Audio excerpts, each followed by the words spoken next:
আমাদের দেশ অপার সম্ভাবনার দেশ। প্রাকৃতিক সম্পদে ভরপুর আমাদের এই দেশটি। দেশটির পরতে পরতে ছড়িয়ে আছে প্রাকৃতিক সম্পদ। দীপ্ত ভার্মিকম্পোস্ট কিভাবে এই প্রাকৃতিক সম্পদ কাজে লাগিয়ে ভার্মিকম্পোস্ট উৎপাদনকে আরও সমৃদ্ধ করছে, সেটি আজকের ভিডিওর অন্যতম প্রতিবেদ্য বিষয়।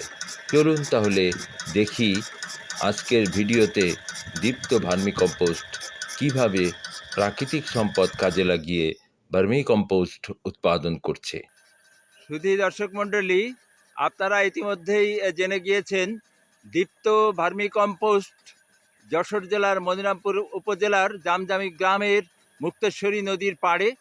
মুক্তেশ্বরী নদীতে প্রচুর পরিমাণে কচুরি আছে। আমরা এই প্রাকৃতিক সম্পদ জৈব সার উৎপাদনের কাজে ব্যবহার করছি।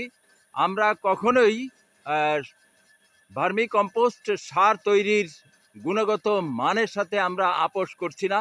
আমরা প্রতিনিয়তই চেষ্টা করছি এই সারের গুণগত মান বৃদ্ধি করার জন্যে। এটি থেকে গোবর আনা হয়েছে। এই গোবর এই বর্ষাকালে অবহেলায় অযত্নে পড়ে থাকে। এগুলো আদৌ জমির কাজে তেমন ব্যবহার করে না এবং এগুলো ওয়েস্টেজ হিসেবে নষ্ট হয়ে যায়। আমরা সেই গোবরগুলি কমিউনিটি থেকে সংগ্রহ করছি। পাশাপাশি প্রাকৃতিক উৎস অর্থাৎ নদী থেকে আমরা কচুরিপানা সংগ্রহ করে সেগুলো কুচি কুচি করে কাটার উদ্যোগ নিয়েছি। আমরা এখন আপনাদেরকে নিয়ে যাচ্ছি যেখানে কচুরিপানা তোলা হয়েছে এবং কাটা হয়েছে। এখানে দেখুন, এই যে মেশিনের মাধ্যমে কচুরিপানা কাটা হচ্ছে। এই কচুরিপানাগুলো আমরা স্তূপ করে রেখে দিলে এগুলো পচে যাবে। তারপরে এগুলোই আমরা আমাদের এই কম্পোস্ট তৈরির জন্য গোবরের সাথে মিশিয়ে দেব। তারপর এখানে কিছু সংযোজন করা হবে। আশা করছি আমাদের এই উদ্যোগ দীপ্ত ভার্মিকম্পোস্টের গুণগত মান আরও প্রচুর পরিমাণে বৃদ্ধি করবে। এই যে দেখুন মেশিনটা, এই মেশিন দিয়ে আসলে বিচুলি কাটা হয়। আমরা এই তুহিন ভাইকে অনুরোধ করেছিলাম যে আমাদের এই কচুরিটা কাটা যায় কিনা সেটা পরীক্ষা করার জন্যে। উনি এসেছেন। আজ প্রথম কচুরি কাটা হচ্ছে। আমরা তুহিন ভাইয়ের মুখোমুখি হই, কথা বলি। তুহিন ভাই, আপনি এই মেশিনটা আসলে কি কাজে ব্যবহার করেন? বিচলি কাটার জন্য ব্যবহার করেন? বিচলি আর ঘাস।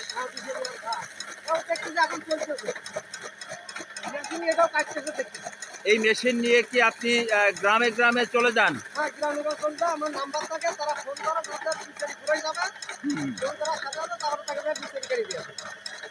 আপনি বিভিন্ন জায়গা থেকে ফোন করে, তাদের কাছে নাম্বার আছে, আপনি সেখানে গিয়ে তাদের বিচলিগুলো কেটে দেন। কত সময়ে কতটুকু বিচলি কাটতে পারেন? এক কাউনে কত গল্লা? 80 গল্লা বিচলি আপনার কাটতে 25 থেকে 30 মিনিট সময় লাগে।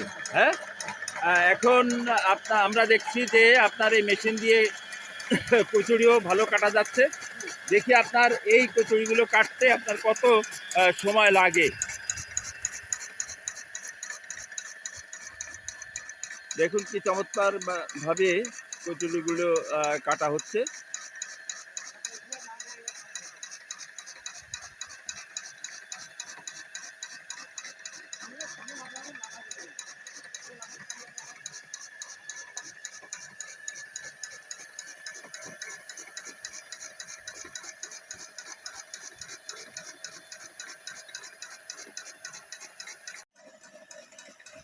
এখানে দেখুন কচুরিগুলো নদী থেকে তুলে স্তূপ করে রাখা হয়েছে। একদিন পরেই এটা মেশিন দিয়ে কাটা হচ্ছে। ফার্মের নিয়মিত কর্মী শফিজুর রহমান এই কচুরি কাটার ক্ষেত্রে সহযোগিতা করছে। তিনি এক এক মুঠো করে তুলে দিচ্ছেন। আর মূল মেশিন অপারেটর, হ্যাঁ, এই মেশিনের মালিক, তিনি এটা মূল কাটার দায়িত্ব পালন করছেন। প্রথমে মনে করা হয়েছিল কচুরি যেহেতু একটু নরম, হ্যাঁ, সেহেতু এইটা মেশিনে টেনে বের করতে পারবে না, কিন্তু আসলে আমাদের সেই ধারণা ভুল। আসলেই ভালোভাবেই এই কচুরি কাটা সম্ভব হচ্ছে। আমাদের ভার্মি কম্পোস্ট তৈরির ক্ষেত্রে গুণগত মানসম্পন্ন দীপ্ত ভার্মি কম্পোস্ট তৈরির ক্ষেত্রে আরও সহায়ক এবং কার্যকর ভূমিকা রাখবে এই প্রাকৃতিক সম্পদ কচুরিপানা।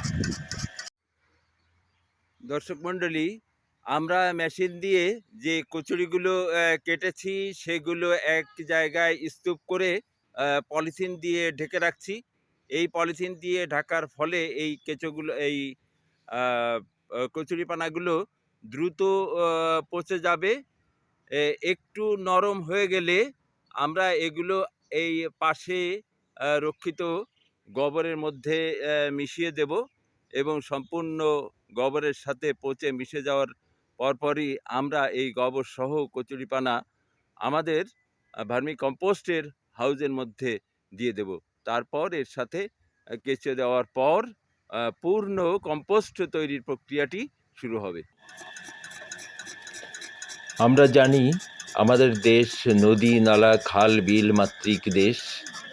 এখানে আপনার বাড়ির পাশেও কোনো না কোনোভাবে নদী নালা খাল বিল আছে, যেখানে অযত্নে জন্মে আছে কচুরিপানা, প্রচুর পরিমাণে কচুরিপানা।